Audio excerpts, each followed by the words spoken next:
Hello, my name is Warrior401, and I decided to ask myself, can I beat Sekiro Shadows Die Twice without any prayer necklaces? Now what that means is, I can't turn any prayer beads that I collect along my journey into prayer necklaces, which means I have the base amount of health and the base amount of posture for the entire game. And it's going to make things difficult, especially since I'm going for the Immortal Severance ending, not the sure ending. I could go for the sure ending and take the easy way out, but nah, I'm not like that. So, throughout the video, I'm really only going to be covering major bosses or mini bosses that I have to encounter, or just stuff that kind of trips me up, because I'm really only going to be farming certain amount of XP to get certain abilities, so that I can make it through with as little grinding as possible. Because the more grinding I have to do would start making me want to get prayer necklaces. So the first boss in our way is the Chained Ogre. Normally, you can use a Gachin Sugar to stealth your way up to the Ogre and then get a stealth blow.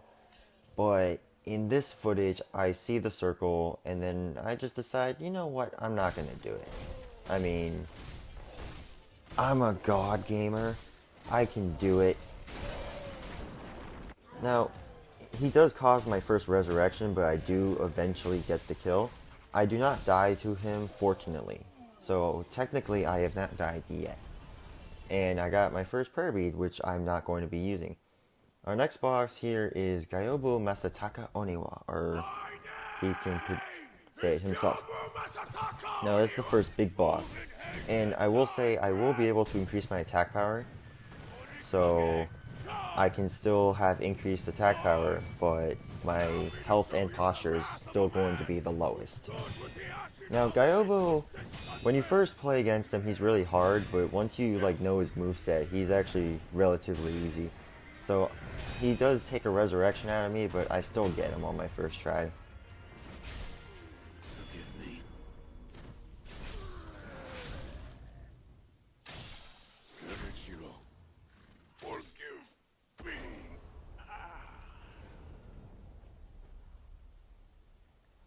And there's the memory.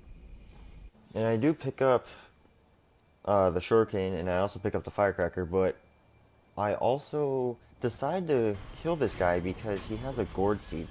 Even though he has a prayer bead, I want the gourd seed so that I can be able to heal, because my health's going to be really small. Next big boss is the Blazing Bull. A lot of people thought that the Blazing Bull was a real challenge, but there's one attack that if you block perfectly like that, then you can get in like a good 3 to 4 hits. And the Blazing Bull also has a thing where if you hit him enough times in the head, he will stagger, and then you can do a lot of attacks. And this is also a good time to mention, when you're low on posture, guarding depletes your posture bar a lot. So if you have high posture and you need the rest, just back up and hold the guard, and then you can let your posture just empty out so that you can then go back in and block attacks. Alright, so our next boss here is the Ashina Elite, and this guy is a pain in the ass, because if you don't block at the right time, his attacks go through your block and damage your vitality, which is pure bullshit. I died to this guy about 4 times because he just kept attacking through my attacks, which was stupid. Like, that's one of the worst enemies in the game because he's the only one that can do it. But after death and death and death, I prevailed and beat him.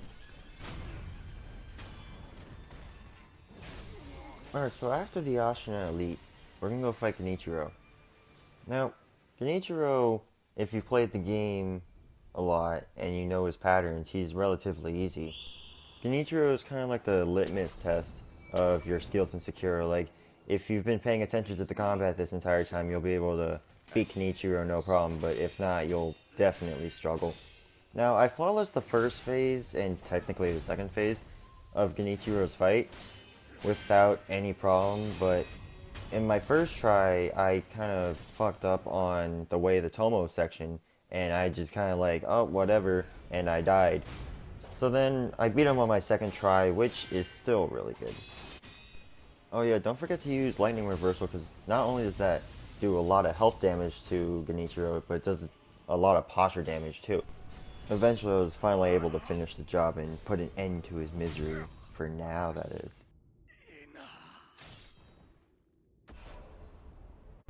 Alright, so after fighting Genichiro, I decided to head to Senpo Temple so that I can get the easiest attack upgrade ever, aka the Folding Screen Monkeys, since having low health won't really affect me fighting the Folding Screen Monkeys anyway. Only road bump in my way was the Armored Warrior.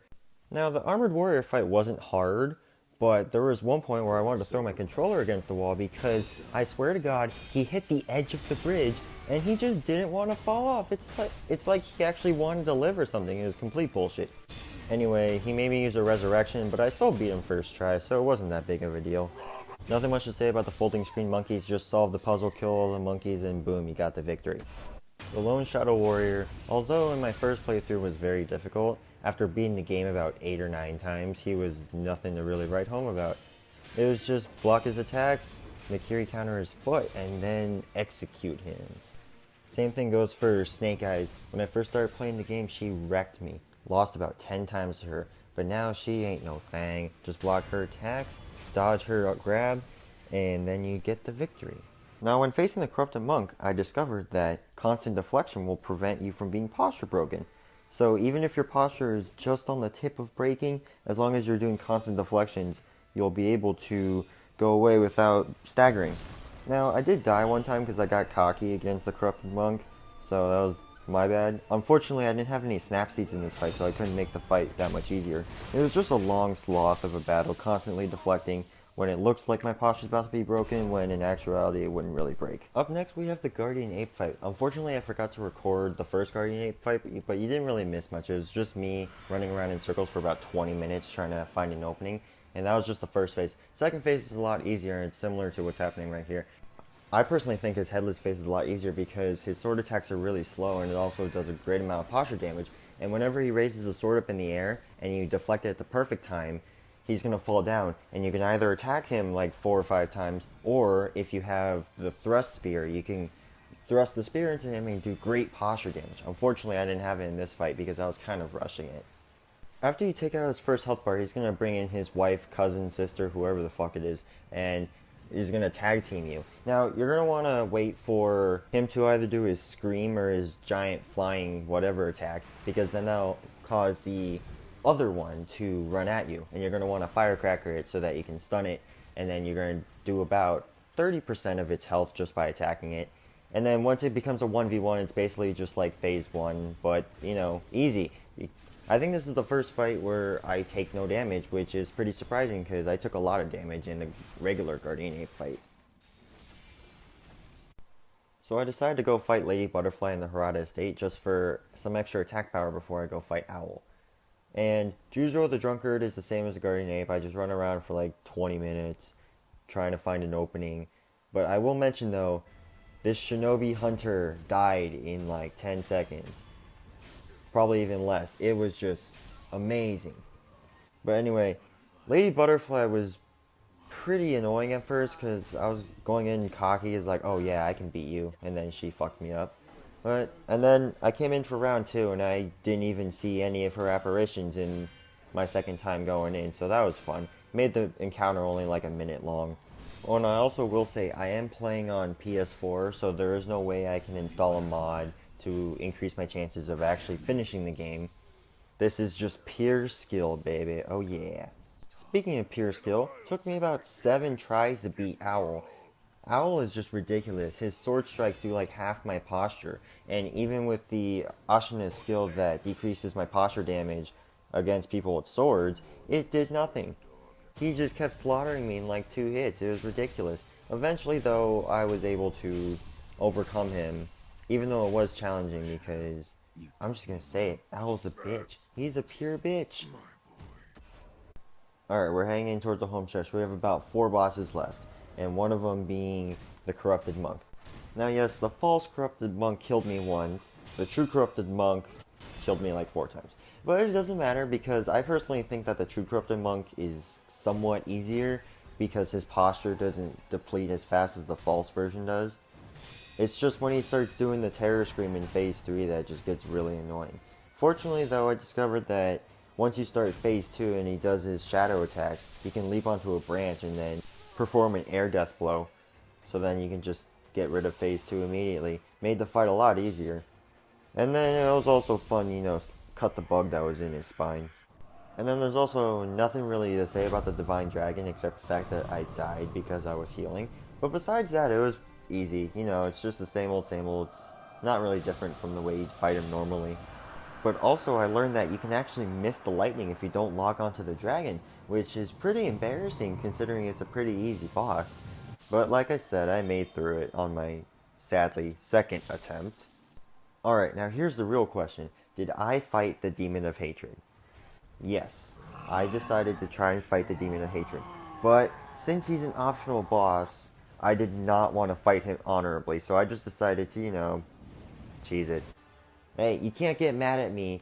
I said beat the story. I didn't have to go after the Demon Hatred. I chose to do it just cause. So I can defeat him however I want. I decide that him falling to his own death off a cliff is the best way for him to die. Alright, we have reached the final boss. Genichiro. Oh wait, that's not right. Genichiro is just here to get in our way before we fight the real boss, Ishin the Sword Saint. Ishin the Sword Cunt is super annoying because if I don't perfectly block his attacks, he's just going to break my posture in 2 hits just like Owl. Now his first phase is not that bad because it's really slow and you're able to get all the block timing stuff. But it's phase 2 that when he pulls a spear out of his ass that it's all of a sudden just like, oh no, look at me, I got big dick energy. Took me 2 straight hours to beat this man. At first I was contemplating using my 14 prayer beads to make 3 necklaces, but it was like, no, I ain't no bitch. I'm gonna complete this challenge. And to top it all off, the thing that made it worse is every time I died, I had to go back, and then I had to hear Genichiro's bitch ass be like, I will restore Ashina to its former glory. Like, I don't care, you're gonna die no matter what. It's so stupid. I mean, when I played this on my first playthrough, it wasn't that bad. But going up against him when I have literally no prayer necklaces, it's so annoying. Luckily, I don't have to deal with it ever again. Why did I put myself through this pain? I don't know. Was it worth it? Hell no. I only suggest doing this if you're a sadist and if you enjoy pain. So overall, we gotta ask, did I complete Sekiro Shadows Die Twice without any prayer necklaces? Yes, I did. I did. It was glorious, and I will never do it again because I do not want to spend another 2 hours fighting Ishin the Sword Cunt. So I hope you enjoyed the video. If you did enjoy the video, please give a like, and if you want to say something, leave it in the comment section. Until next time, peeps.